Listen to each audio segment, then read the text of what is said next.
स्वागत करते हैं। हमारी इस खास पेशकश राज तिलक में हम आ गए हैं महाराजगंज और यहाँ पर हमारे खास मेहमान मौजूद हैं।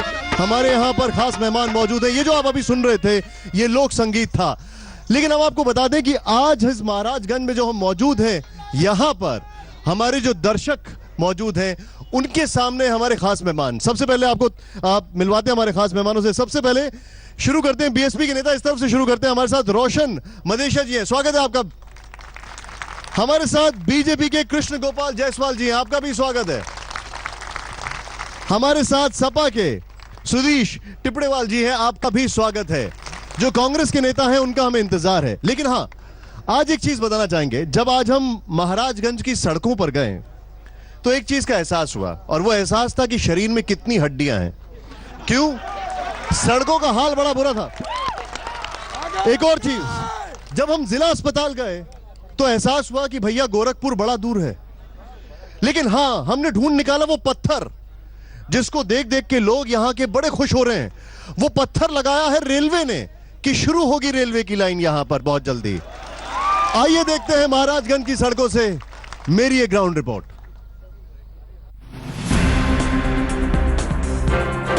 इलेक्शन एक्सप्रेस आज पहुंची भारत नेपाल सीमा से सटे यूपी के जिले महाराजगंज में।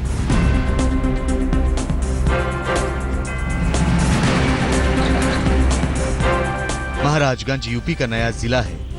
2 अक्टूबर 1989 को गोरखपुर से अलग करके महाराजगंज जिला बनाया गया था। महाराजगंज जिला तो बन गया, लेकिन यहाँ की सूरत नहीं बदली।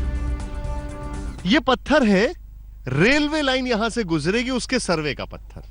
ये वो पत्थर है जो कि महाराजगंज के लोगों को उम्मीद दिखाई जा रही है कि भाई यहां पर अब रेलवे लाइन आने वाली है। जो निकटतम रेलवे स्टेशन है वो है गोरखपुर, पीछे उधर उस तरफ गोरखपुर का रेलवे स्टेशन जो कि तकरीबन 60 किलोमीटर दूर है। और इस तरफ घुगली है, इस तरफ आनंद नगर है। मुझे एक बात बताइए, जब ट्रेन आएगी तो कैसा लगेगा? अच्छा लगी बाबू। यहाँ पर बताते हैं कई नेताओं ने चुनाव लड़ लिए ट्रेन के नाम पर। हाँ, बहुत नेता लगे, लेकिन आई नहीं कभी आई नहीं। हाँ, तो यहाँ से जब रेल पकड़नी होती है तो गोरखपुर जाना पड़ता है। हाँ जरूर। और कितना समय लगता है? अरे कम से कम 3 घंटा लग जाला। ये देश का युवा है, इनसे जानते हैं। कई नेताओं ने चुनाव लड़ लिए भैया ट्रेन पर। जी हाँ, लेकिन ट्रेन नहीं आई। जी अभी तक नहीं। क्या उम्मीद है कब आएगी? उम्मीद यही लगाई जा रही है कि जिस हिसाब से अभी तक पिलर भी यहाँ पे लग गया, और उम्मीदें यही है कि मान के चलिए कि 5 साल में के हो सकता है कि आ जाए। महाराजगंज में समस्याओं का अंबार है। ये जिला विकास के लिए तरस रहा है। बुनियादी सुविधाओं का यहाँ अकाल है। बेरोजगारी, कानून व्यवस्था भी यहाँ प्रमुख मुद्दा है। स्वास्थ्य सेवाओं का तो वो हाल है कि यहाँ के हर मरीज को गोरखपुर रेफर करना पड़ता है। हम लोग मौजूद हैं महाराजगंज के जिला अस्पताल में। ये देखें आप, ये है वो जिला अस्पताल। इमरजेंसी का ये वार्ड है। अगर उसमें अंदर आपको लेके जाएं तो काफी वहाँ पे मरीज हैं, पेशेंट हैं। लेकिन जो हम जानने की कोशिश कर रहे हैं, भाई साहब एक बात बताइए, आप यहाँ पे किसी के इलाज के लिए आए? जी। ये यहाँ पर अक्सर ये बात होती है कि महाराजगंज में जो सुविधाएं हैं वो हैं तो पर्याप्त, लेकिन उतनी नहीं है जितनी गोरखपुर में होती हैं। गोरखपुर जाना पड़ता है कई बार। सर यहाँ बस वही एक बोतल लटका देते हैं लोग, उसके बाद चले जाते हैं। उसके अलावा कुछ होता नहीं है यहाँ। थोड़ी सी कोई बीमारी होगी तो तुरंत रेफर कर देंगे। थोड़ा भी सीरियस होगा, ऑपरेशन हो तो सीरियस कर देंगे। और मान लीजिए कोई डिलीवरी है, ऑपरेशन है तो उसको भी सीरियस कर देंगे। यहाँ पे नहीं हो पाता है। हाँ, तो करते ही नहीं है लोग। कहीं कराइए। महाराजगंज जिले में 5 विधानसभा सीटें हैं। फरेंदा, नौतनवा, महाराजगंज सदर, सिसवा और पनियरा। महाराजगंज जिले में 17,43,131 मतदाता हैं। 56 प्रत्याशियों की किस्मत का फैसला होगा। महाराजगंज जिला सीमा से सटे होने के चलते बेहद अहम है, लेकिन जनप्रतिनिधियों ने हमेशा इस जिले को छला है। जितना विकास होना चाहिए था उतना हुआ नहीं। एक बार फिर रहनुमाओं ने महाराजगंज के लोगों को सपने दिखाए हैं। अब महाराजगंज की जनता फैसला करेगी कि उसने किस नेता की बात पर यकीन किया। निशांत चतुर्वेदी, महाराजगंज, आज तक। महाराजगंज की अगर जनता की बात की जाए तो हमारे साथ उसी जनता के कुछ प्रतिनिधि वहां पर हैं और कुछ ऐसे लोग हैं जो कि वाकई में प्रतिनिधि कहे जा सकते हैं। क्या नाम है आपका? अदीब मोहसिन सिद्दीकी। क्या कहना चाहेंगे? मैं यही कहना चाहूंगा कि ये नफरत की कब तक हवा बांटिएगा, जहरीला ये कब तक नशा बांटिएगा। ये नफरत की कब तक हवा बांटिएगा, जहरीला ये कब तक नशा बांटिएगा। ये मंदिर ये मस्जिद शिवालों के जिद में वतन ही ना होगा तो क्या बांटिएगा, वतन ही ना होगा तो क्या बांटिएगा। सुना आपने? ये अब जो जनता के सवाल उस पर भी हम आएंगे, लेकिन उससे पहले आपको बता दें कि आज अखिलेश जी ने रैली की, प्रधानमंत्री के ऊपर बड़े तीखे वार किए और बीएसपी की जो सुप्रीमो है मायावती जी, उनके ऊपर भी बड़े तीखे वार किए। क्या कहा अखिलेश यादव ने, आइए देखते हैं। हमें बताओ, कोई है जिसने बचपन में नकल न की हो? हाथ खड़ा करके बता दे। थोड़ी बहुत सब कर लेते हैं। और फिर प्रधानमंत्री जी, आप भी तो नकल कर रहे हो दूसरे तरह की चीजों की। हमें पढ़ाई की नकल बता रहे हो कि हम पढ़ाई की नकल कर रहे हैं। और बताओ, कपड़े पहनने की नकल कौन कर रहा है? इतना झूठ बोलने वाला प्रधानमंत्री हमने नहीं देखा भाई पूरे देश में। अगर किसी ने देखा हो तो बता दो। हमने तो नहीं देखा। और इतना बड़ा सपना दिखाने वाला भी प्रधानमंत्री ने नहीं देखा। और फिर देसी भाषा में कहते हैं कि इतना जुमलेबाज भी पार्टी नहीं देखी जितनी ये भारतीय जनता पार्टी वाले लोगों की है। इनकी नीयत कुछ और है। बीएसपी वाली नेता कह रही है कि हम विकास नहीं करेंगे, वो विकास करेंगे और स्मारक मूर्तियां नहीं लगाएंगे। मैं तो कहता हूं, कौन भरोसा करेगा उन पर? कहने को तो हम बुआ उन्हें कहते हैं, लेकिन हमारी बुआ से सावधान रहना। वो बीजेपी से समझौता किया हुआ है, तभी हमारी पार्टी को नुकसान करने के लिए आप जानते हुए क्या समीकरण बना रहे हैं। और बताओ हमारे साथी, बताओ, और कब रक्षाबंधन मना लेगी, कोई पता है किसी को? अपने दर्शकों को बता दें कि हमारे साथ कांग्रेस के नेता आलोक प्रसाद जी भी आ गए। आपका स्वागत है। और यहां पर जलेबियां तली जा रही हैं। जलेबियां महाराजगंज की बड़ी मशहूर हैं। लेकिन दादा ये बताइए, जलेबी तो है लेकिन शीरा क्यों नहीं है? जब तक रेलवे लाइन नहीं आएगा तब तक शीरा नहीं होती यार। जब तक रेलवे लाइन नहीं आएगी शीरा नहीं होगा। कुछ सवाल, क्या सवाल है आपका, बताइए। एक मिनट रुकिए। लाइन से शीरा तैयार होता है क्या? रेलवे लाइन से शीरा तैयार? मैं बच्चा था तब से सुन रहा हूँ रेलवे लाइन आ रही है, ट्रेनें आ रही हैं। जवान हुआ तब भी वही सुन रहा हूँ, बुढ़ापा धीरे धीरे आ रहा, वो भी देख रहा हूँ। कब तक आ जाएगी ये? क्या आप नेताओं को नहीं लगता है कि जब तक जाति के आधार पर नौकरियां दी जाएंगी, आरक्षण के आधार पर नौकरियां दी जाएंगी, तब तक मरीजों के पेट में महाराजगंज जो है भारत के नक्शे में नेपाल बॉर्डर पे दिखता है, लेकिन विकास के नक्शे में महाराजगंज कहीं नहीं दिखता है। ये सवाल है यहाँ पर। सवाल ये है कि नाम महाराजगंज है और जो जनता है उसका हाल रंक की तरह है। क्या वजह है ये सवाल है। लेकिन उससे पहले अब आपको बता दें कि आज जो कुछ भी चल रहा है, जो सारी चीजें हो रही हैं, जो सारी चीजें हम देख रहे हैं, उसमें एक चीज समझ से परे है, वो ये है कि ये जनता बहुत आक्रोश में है। केंद्रीय मंत्री स्मृति ईरानी से खास बातचीत की हमारी सहयोगी ने, जो कि चुनाव प्रचार के लिए आई हुई हैं। आइए देखते हैं उन्होंने क्या कहा। आज तक से खास बातचीत करने के लिए हमारे साथ मौजूद हैं केंद्रीय मंत्री स्मृति ईरानी। स्मृति जी, काफी हेक्टिक शेड्यूल चल रहा है आजकल, धुआंधार प्रचार। इतना हेक्टिक नहीं है, मुझे लगता है संगठन का जो काम करते हैं उनको शायद इतना प्रवास करने की आदत रहती है, तो we are trained well in the organisation. Smriti ji, ये इंटरव्यू हम पॉलिटिकल शुरू करें उससे पहले एक सवाल जो जहन में आजकल जो कमेंट आए हैं कांग्रेस की तरफ से, उसको लेकर उठ रहा है। किसी महिला से उसकी एज नहीं पूछनी चाहिए, लेकिन क्या आप अपने आप को इतना मैच्योर समझ रही हैं कि हम बात आगे बढ़ाएं? एक अंग्रेजी में किसी ने बहुत फेमसली कहा था, is as too higher price to pay for experience. लेकिन जब आप एक्सपीरियंस, मैच्योरिटी और पॉलिटिकल मैच्योरिटी की बात करते हैं, तो मुझे लगता है ये विषय मात्र कांग्रेस पार्टी का ही है, क्योंकि नेतृत्व उन्होंने चुना अपना। और एक लोकतंत्र में अगर उनके एक बहुत ही वरिष्ठ नेता राहुल जी में उस पॉलिटिकल मैच्योरिटी की झलक नहीं देखते, तो ये विषय मात्र कांग्रेस तक सीमित रहे, वो इसका जवाब दें अथवा वो इस पर गहन चिंतन करें, क्योंकि ये विषय हमारा नहीं है। बिजली को लेकर सबसे ज्यादा बात उठी और खुद प्रधानमंत्री ने भी जब दिवाली का जिक्र किया, रमजान का जिक्र किया, और दिल्ली से केंद्रीय जो बिजली मंत्री है उन्होंने बताया कि किस तरह वाराणसी के साथ भेदभाव होता था बिजली सप्लाई को लेकर। क्या आपको इस पूरे दौरे के दौरान किसी ने ये कंप्लेंट आपसे भी की है कि बिजली? खुद मैं बनारस खुद गई थी, तो आज तक मैं खुद एक रिपोर्ट चलाई थी।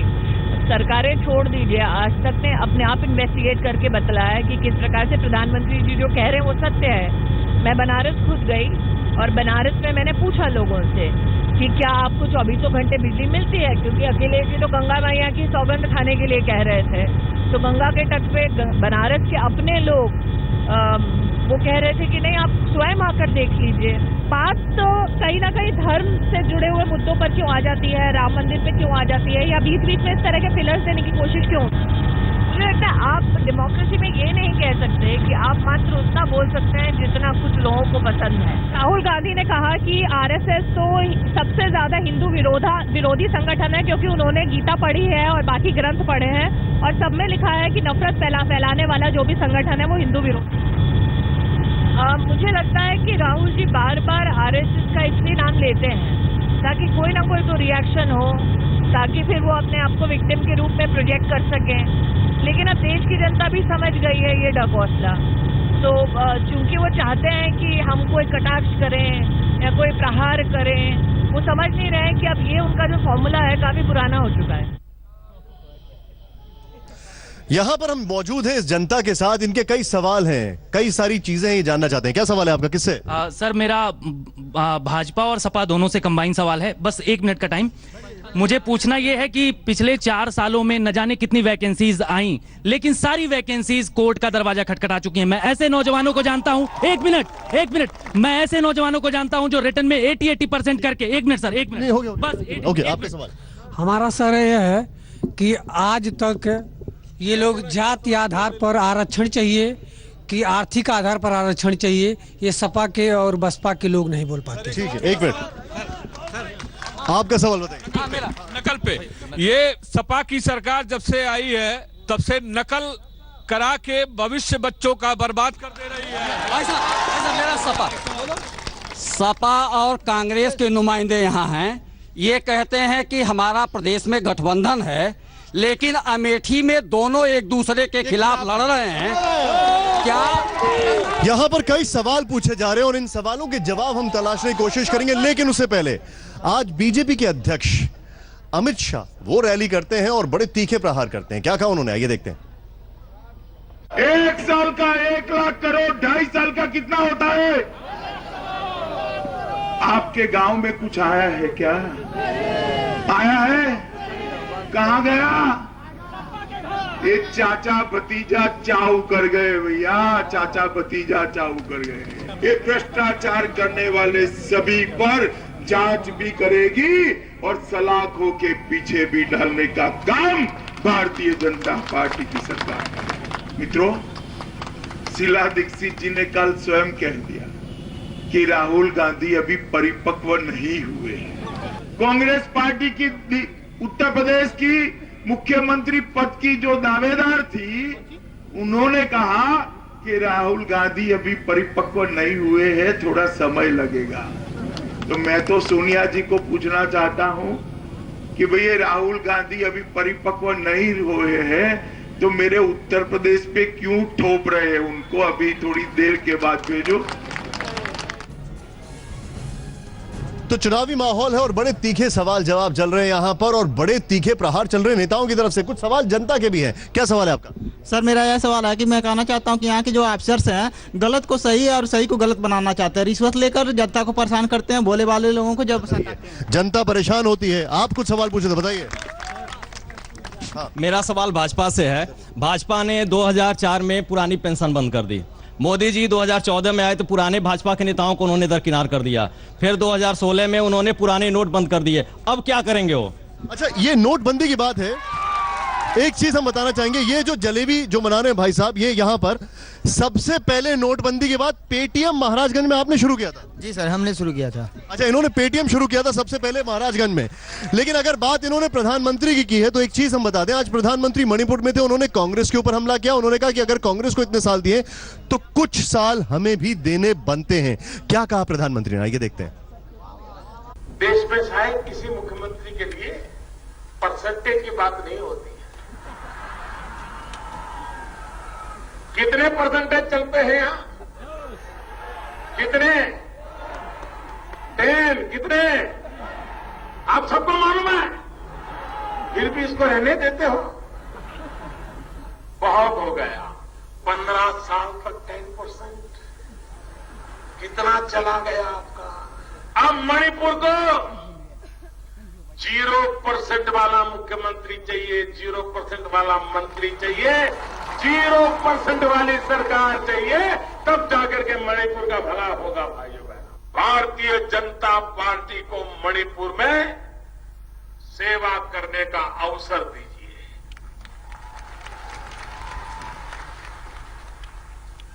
हमें सिर्फ 5 साल दीजिए, उनको आपने 15 साल दिए हैं। 15 साल में जो काम उन्होंने नहीं किया है, मैं आपको विश्वास दिलाता हूं, भारतीय जनता पार्टी की सरकार 15 महीने में वो करके दिखाएगी आपको। आज जब महाराजगंज की सड़कों पर मैं अपने सहयोगी अमितेश त्रिपाठी के साथ था तो मैंने बड़ी चीजें देखी। वो चीजें ये थी जो देख के बड़ा दुख हो रहा था। क्यों? जो सफर है गोरखपुर से महाराजगंज का, यकीन मानिए उसमें सड़क का जो हाल है, किसी भी इंसान जो इमरजेंसी में जाए गोरखपुर, वो शायद वापस ना लौट पाए। ये हाल है। यहां पर लोग मौजूद हैं, कुछ सवाल है आपके, बताइए। सर मेरा क्वेश्चन ये है कि जो रिजर्वेशन दिया जाता है वो कास्ट के आधार पर नहीं देना चाहिए, बल्कि वो आर्थिक स्थिति के आधार पर देना चाहिए। हाँ बताइए, हाँ बताइए। मेरा सवाल संयुक्त रूप से सभी पार्टियों से है। सभी नेताओं को पेंशन मिलती है, लेकिन कर्मचारियों की पुरानी पेंशन खत्म कर दी गई, क्यों? बताइए। सवाल ये है, सत्ता पक्ष से जो प्रदेश में विराजमान है, महाराजगंज कृषि पे आधारित एक क्षेत्र है। यहाँ पे न कोई कारखाना न फैक्ट्री है। यहाँ पे जो गल्ला मंडी की बनने के निर्माण की जो प्रक्रिया थी, क्यों रुकी हुई है अभी तक? सत्ता किसान की आवाज है यहाँ पर। मैं एक चीज जानना चाहूंगा, यहाँ पर एक बड़ा महत्वपूर्ण सवाल है। यहां पर कई सारे इश्यूज उठाए जा रहे हैं, लेकिन आज बीएसपी सुप्रीमो मायावती जी प्रधानमंत्री के ऊपर अटैक करती हैं। वो कहती है प्रधानमंत्री गोद लिए हुए हैं, उनको वापस गुजरात भेज देना चाहिए। क्या कहा उन्होंने, आइए देखते हैं। अब लोग पूरे देश में भारतीय जनता पार्टी को यहाँ भारतीय जुमला पार्टी भी कहने लगे हैं, जो काम कम और जुमलेबाजी ही ज्यादा करती है, जिससे दुखी होकर अब प्रदेश ने अपने गोद लिए हुए ऐसे बाहरी बेटे श्री नरेंद्र मोदी को गुजरात में वापस भेजने का और अब इनके स्थान पर अपनी खुद की बेटी को ही फिर से यहाँ अपना आशीर्वाद देने का भी पूरा पूरा मन बना लिया है। सपा नेता श्री मुलायम सिंह यादव ने भी अपने पुत्र मोह की वजह से जिस प्रकार से कदम कदम पर अपने भाई शिवपाल यादव को जनता के सामने अपमानित किया है, तो इसका अब शिवपाल यादव व इनके खेमे के लोग इस चुनाव में अंदर अंदर अखिलेश व इनके खेमे के लोगों को जरूर नुकसान पहुंचाएंगे। मेरा एक सवाल है महाराजगंज की जनता से, कब हो रहा है आपका चुनाव? समझ में नहीं आया, कब हो रहा है? इनको पता है और इनको यह भी पता है कि वोट देना कितना जरूरी है। लेकिन एक बात बताएं, आप अपना सवाल पूछ रहे थे, कुछ बड़ा महत्वपूर्ण सवाल था आपका, बताएं। मैं पूछना चाहता हूं सारी युवाओं की आवाज की तरफ से कि प्रधानमंत्री जी प्रदेश में आने के लिए बहुत सारे मुद्दे उठा रहे हैं, वो युवाओं के लिए क्या मुद्दा लेके चल रहे हैं, क्या वो उसको निभाएंगे या ये एक जुमले की? आपके सवाल। मेरा सवाल ये है कि जो भर्तियां होती हैं केवल मनपुरी टाउन होती है और जगह होते हैं? बड़ा वैलिड सवाल है, बताइए। मेरा सवाल भारतीय जनता पार्टी से है। भारतीय जनता पार्टी के सांसद यहाँ सबसे ज्यादा बार वर्तमान सांसद हैं, जो 5 बार यहाँ से सांसद रह चुके हैं। उनकी रेल सिर्फ चुनाव के टाइम में आती है। देखिए एक बात है, ये सवाल यहाँ पर अक्सर पूछा जाता है कि भैया नेता तो हेलीकॉप्टर से आते हैं, रेल यहाँ पर नहीं आती है, हमें तो रेल से सफर करना पड़ता है। लेकिन आज 5वें चरण के लिए चुनाव प्रचार खत्म हो गया। 5वें चरण में क्या होगा मामला, क्या होगा खेल, आइए देखते हैं रिपोर्ट।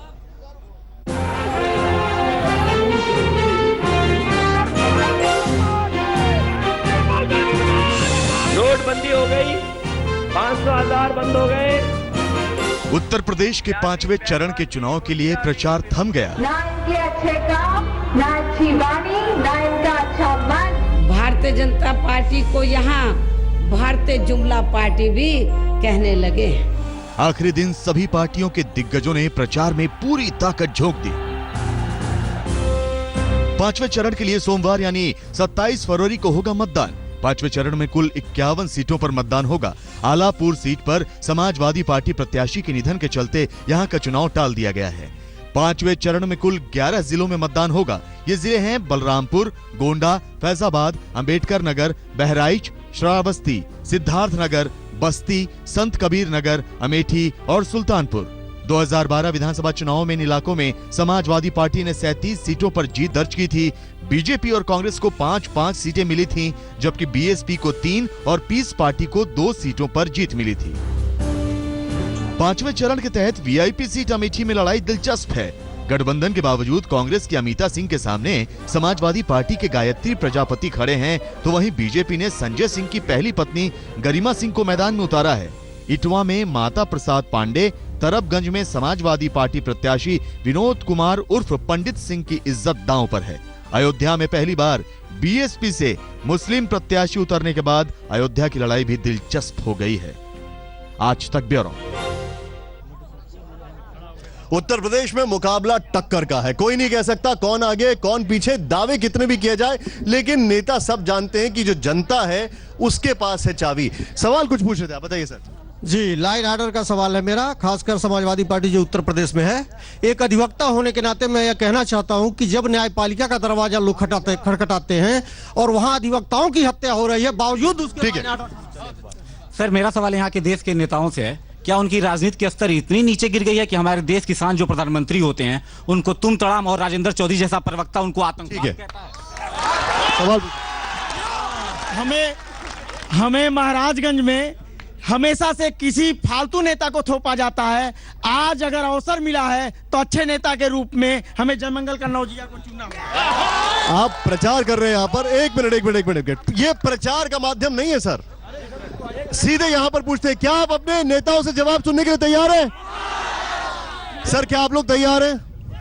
हम आपके पास आ रहे हैं, तैयार रहिए। सारे सवालों के जवाब लेकर एक छोटे से ब्रेक के बाद हम वापस आ रहे हैं, लेकिन आप तैयार रहिए। बट तीखा वाला शुरू हो रहा है। लेकिन सबसे पहले आपका क्या सवाल है, बताइए।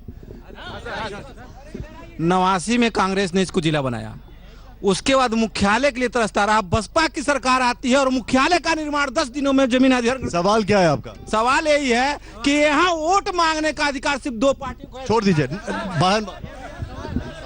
सर, पहले की बोर्ड परीक्षाओं में जब कल्याण सिंह का जमाना था तो स्टूडेंट अपनी कलम उठाने से डरता था, लेकिन हाल आज ये है कि सर जी के जेब से कलम उठा ले तो क्या।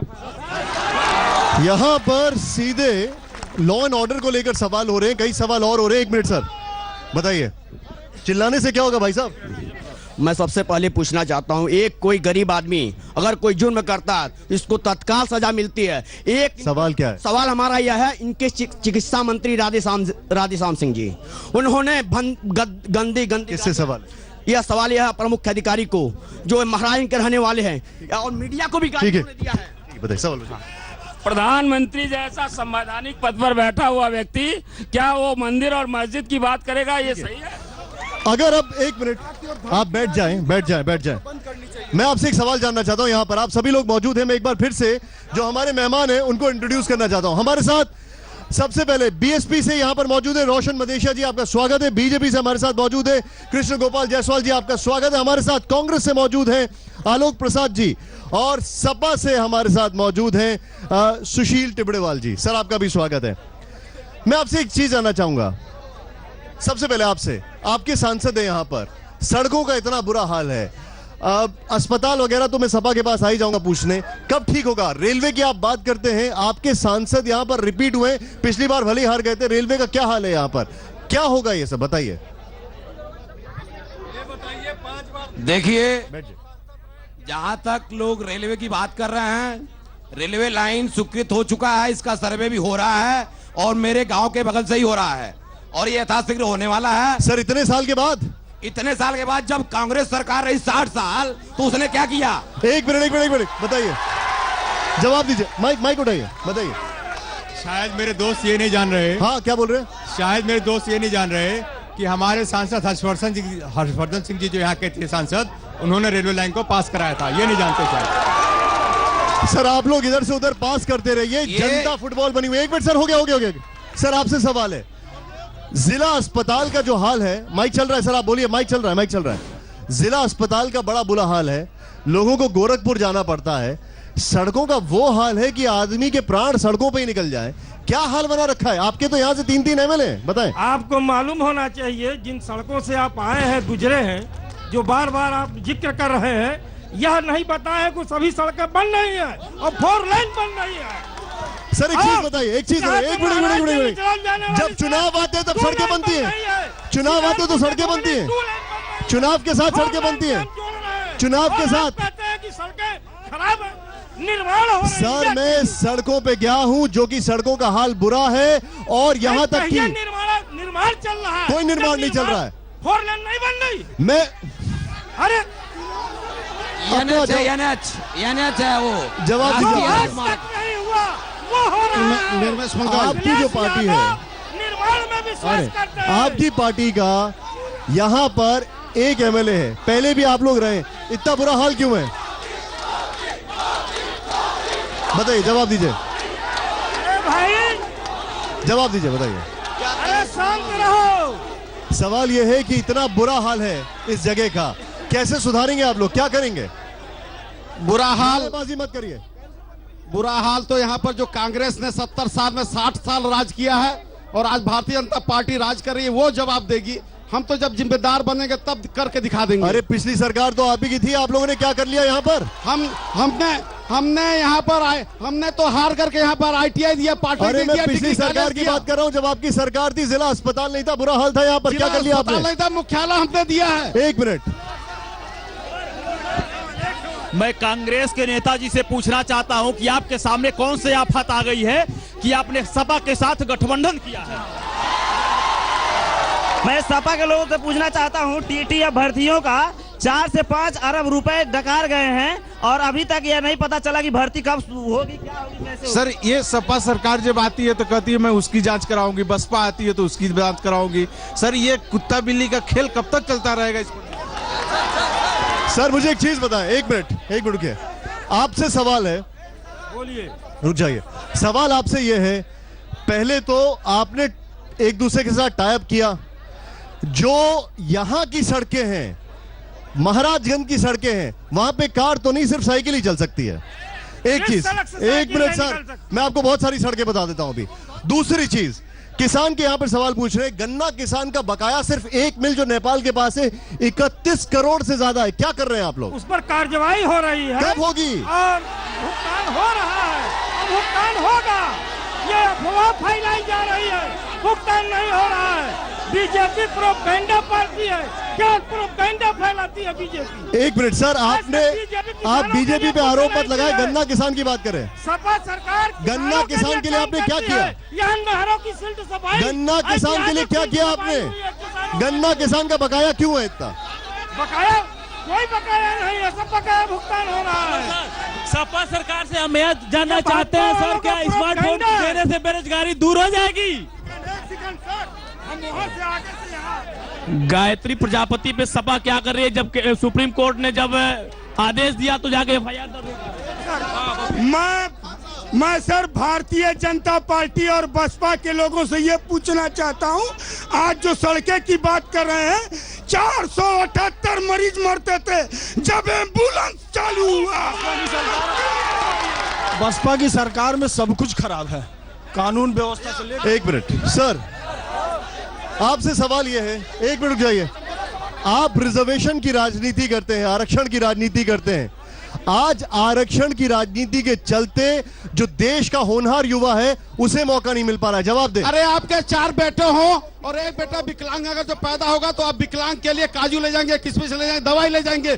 दलित समाज तो गोबर से निकाले हुए अनाज को खा करके पैदा हुआ था। भाषण मत दीजिए सर, सवाल का जवाब दीजिए। जवाब यही है, जवाब है।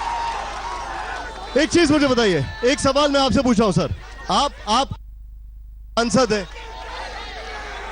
आपके यहां पर सांसद हैं, आपकी यहाँ पर सरकार है, आप दोनों से बड़ा महत्वपूर्ण सवाल है। हाँ बोलिए। एक सेकंड, अरे भाई साइलेंट तो रहिए, चुप रहिए, सवाल जवाब तो होने दीजिए। यहाँ पर एन्सेफेलाइटिस से इतनी मौतें होती हैं और आपकी केंद्र सरकार ने जो वायरल डिजीजेस है उसके ऊपर जो पैसा जाता है वो कम कर दिया है। देखिए, केंद्र सरकार ने इंसेफ्लाइटिस को ध्यान में रखते हुए गोरखपुर में एम्स की स्थापना कर रही है। जितने हमारे हजारों सैकड़ों नौनिहाल बच्चे जो मेडिकल कॉलेज में दम तोड़ते हैं, उनके लिए केंद्र सरकार ने 2.5 साल के अंदर में एम्स की स्थापना गोरखपुर में कर दिया। सर एक मिनट, मैं आपसे एक चीज समझना चाहता हूं। जो आंकड़ा है वो ये कहता है कि नेशनल वेक्टर बोर्न डिजीजेस के लिए आपकी सरकार ने 3% एलोकेशन कम कर दिया है। जवाब दीजिए इस पर। नेशनल वेक्टोरल बोर्न डिजीजेस के लिए, यानी जो ऐसी बीमारियां होती हैं उनके लिए 3% एलोकेशन कम किया है पिछले साल। जवाब दीजिए इसका। नहीं, देखिए, इसके लिए हमारे केंद्र सरकार पूरी तरह से गंभीर है। और राज्य सरकार को पैसा आता है। राज्य सरकार, सर आपकी बताइए, आपकी सरकार ने क्या किया एन्सेफेलाइटिस से निपटने के लिए, खासकर ये देखते हुए कि यहाँ पर जो बच्चा है वो एन्सेफेलाइटिस से मर जाता है, पता भी नहीं लगता, और महाराजगंज उससे बहुत परेशान है। बताइए। यहाँ भी आईसीयू इंसेफेलाइटिस के बच्चों के लिए बना हुआ है। 10 बेड का आईसीयू है और मेडिकल कॉलेज में भी आईसीयू बने हुए हैं। उत्तर प्रदेश सरकार जितना कुछ हो सकता है आपके जिला अस्पताल का तो हाल खराब है, आप क्या बात कर रहे हैं? अस्पताल यहाँ बन रहा है।